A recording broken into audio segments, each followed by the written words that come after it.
Good evening, brothers and sisters. Right, this video is going to be about scumbag politicians. Now, back in 1930, following the financial crash of 1929, all the countries were called to a meeting by the bankers, Rockefellers, Rothschilds, all their ilk, in Geneva, in Switzerland. And all these countries had to declare bankruptcy because they owed the banks money from basically World War One and the crash. So all the countries said, "Oh, we're so America became a corporation, not a free country. It hasn't been free since 1930 odd." So they did that, and it came into force a few years later, obviously, because these things take time. But the American president at the time, I'm not sure if it was Roosevelt, anyway, whatever, signed into a thing called a banking holiday. So all the banks shut down because people were taking their money out of the banks because of what was going on. And the government were confiscating gold and silver coins off everybody in America. So you can see where it was going. So in 1933, Hitler, who was in power at this time in Germany, or was coming to power, he basically told the Zionist bankers where to go.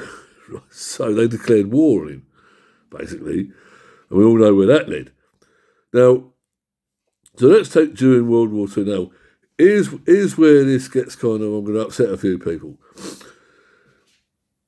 Hitler invaded Poland to stop his eastern border from being run over by the Bolshevik Russians.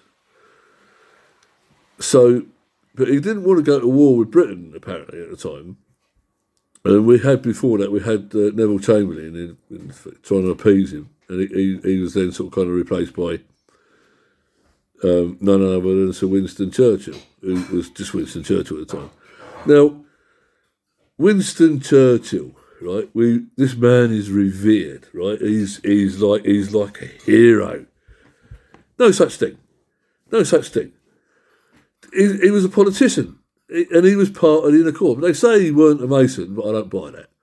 They're all bloody Masons. That's where they get the positions of power.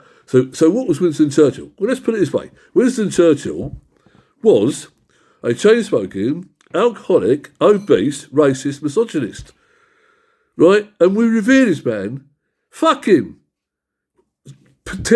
We're talking about rewriting history, right, where people are tearing down these statues. Churchill's got a statue. Why? What did he ever do? He led this country to war. He wanted to smash Hitler. That was his sole purpose for being. He went, I'm not going to appease Mr. Hitler. I'm going to fucking drag him up fucking Whitehall. Whatever. So why do we revere these people? I wouldn't piss on any politician if they're on fire. Look at the absolute arseholes we've got now.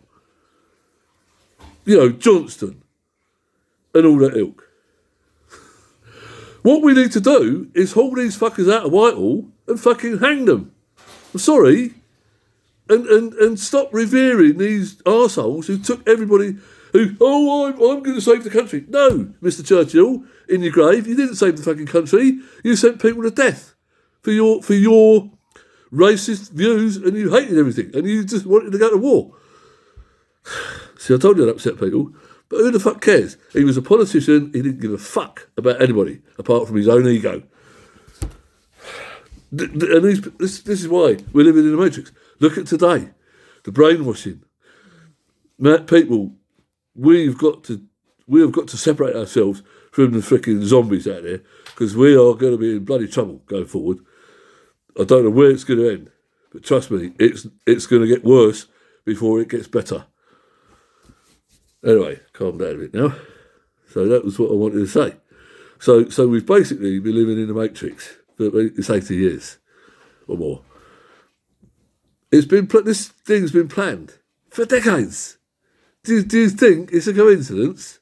No, it's not a coincidence. I don't believe in coincidences. Things are planned long term by these people. They are masters at waiting and planning. And this is their ultimate plan. Peace.